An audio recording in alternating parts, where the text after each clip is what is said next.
Today we're talking about the Elgato Facecam. We're going to be changing up the settings from the default settings that look like this to something that looks like this. Now, you may have plugged in your $200 webcam, you saw this and were not very impressed, but don't worry, using the Camera Hub software by Elgato, we are going to be changing it to making it look a lot better. So make sure you have the Camera Hub software installed and open, and you have the input to the Elgato Facecam. And we're going to start off looking at the zoom. Now, the zoom is just a digital zoom, so it's literally just making the picture bigger. So you don't need to change that up. I mean, if you need to, crop out some stuff, you can just crop it in OBS or whatever tool you're using. If you're not using something that has these tools and you do need to crop it, you can use this zoom, but just keep in mind that it's just making the picture larger. It's not really doing anything other than that, just cropping out the background, basically. And next, we're actually going to hop all the way down to the processing tab, which is the noise reduction.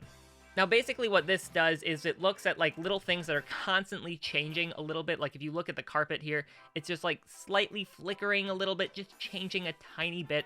And with the noise reduction on, it tries to minimize that, but it does that by sort of just blurring it a little bit.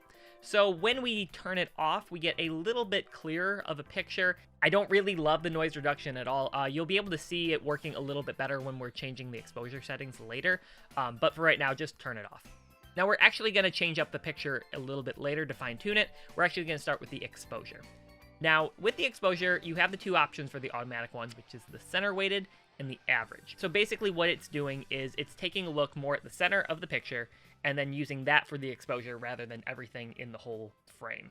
So if I go to average, you'll see it's a little bit brighter. It'll just wash me out even more. But the center weight, it kind of takes my face more into effect, which is why it's not as washed out. But we do not want to have the automatic exposure on. Now you can use compensation, which is just kind of making it lighter or darker. And you can actually get it to look okay here. But I would much rather turn it off and then do this ourselves. Now, we have the shutter speed and the ISO. Now, the shutter speed is basically how much light that it is taking in. So, on a traditional camera, when you take a picture, you have the shutter speed, and a low shutter speed, low meaning 1 to 4, let's say 1 to 25 in this case, means in 1/25 of a second, it lets in that much light. So a lot of times it leads to overexposed picture because it let in too much light.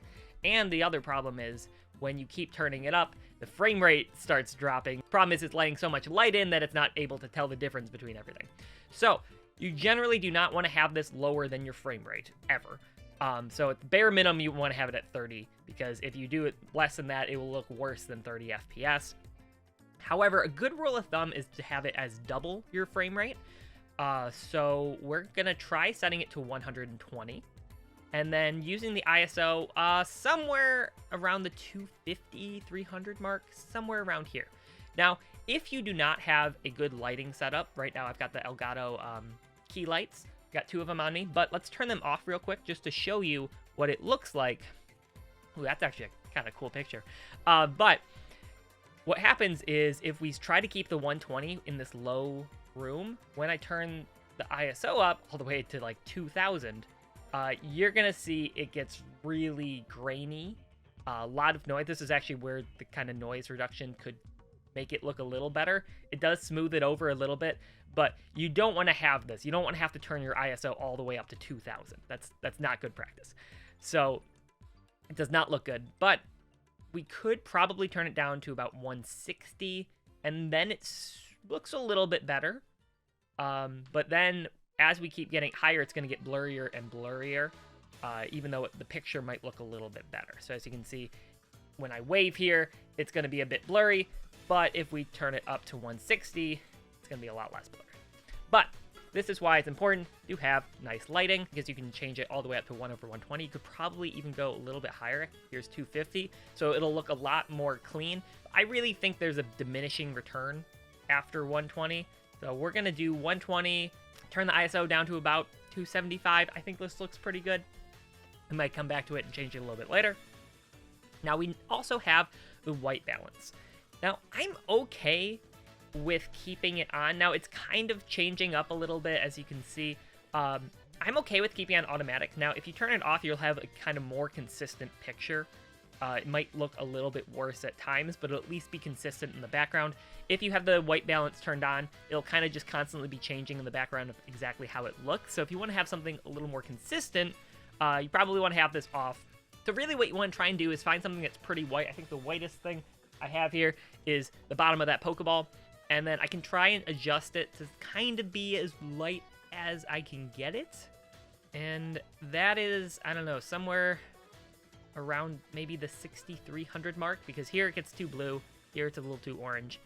You want to try and get it about as white as you can get. That's just how I'm doing it. And I think it's right around this mark where I think it looks pretty good.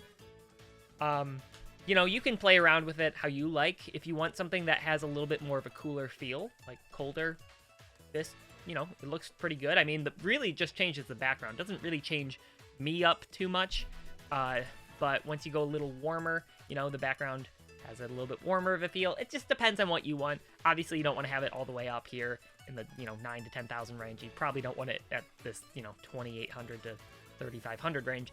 But, you know, somewhere in the middle. I'm much more okay with having this on the automatic than I am the exposure, but, I mean, it's really up to you. Okay, so finally we're getting to the picture, the contrast, saturation, and sharpness. Now, with the contrast, I'm okay turning it up. You obviously don't want to turn it up too much, but it can make some of the things pop a little bit more. For example, I'm going to just take a look at my shirt. I see it's black, and on screen it shows almost a little bit lighter, and I would like it to look a little darker. So right around here, I think it looks pretty good with 20% on. However, I have two different monitors, and on this monitor, it like blends in to my chair at 20%, but on this one, I can really see the difference because the colors on this monitor are a lot better. So you'll see me looking back and forth. On this monitor, that looks great. This one, it doesn't. So for a lot of these really tiny differences, while it might look really different to you, it really just depends on what your viewer is watching it on. So they may not notice a difference between 10 and 20% contrast, but it might look huge to you. But we're going to keep it at 20%. I think this looks pretty good on this monitor at the very least. And then we have saturation. So now when we turn it down, it goes to grayscale at 0%. And then at 100%, everything is just more of the color that it is. The reds are redder, the greens are greener, and the orange is more orange, which I think looks kind of cool, but then I don't look good. So I'm okay with turning up a little bit just to make some of the colors really pop a little bit. If I didn't have this orange chair, if it was just like a black and white chair, I wouldn't care too much about the saturation, but I think turning it up makes the colors just look a little bit better. You don't want to go too high because obviously it looks like an Instagram filter above like 80%. But I'm okay putting it around 65% or so. I think that adds a little bit more just pop, a little more fun color to it. And then we have the sharpness. So this is actually a pretty cool tool. Of course, if you turn it all the way up, you just look like a comic book character, which if you're going for it, then this is a great way to do that. But I love the +2 sharpness. Now, +3 is okay, but I think it's a little over the top. +4, obviously, way too much. But compared to 0 sharpness, it looks just way more HD. Basically, it's just adding sort of like a black line around stuff to make it look just more standout-ish. Now, you definitely lose out on some stuff by turning the sharpness up. If you can see, I go back and forth.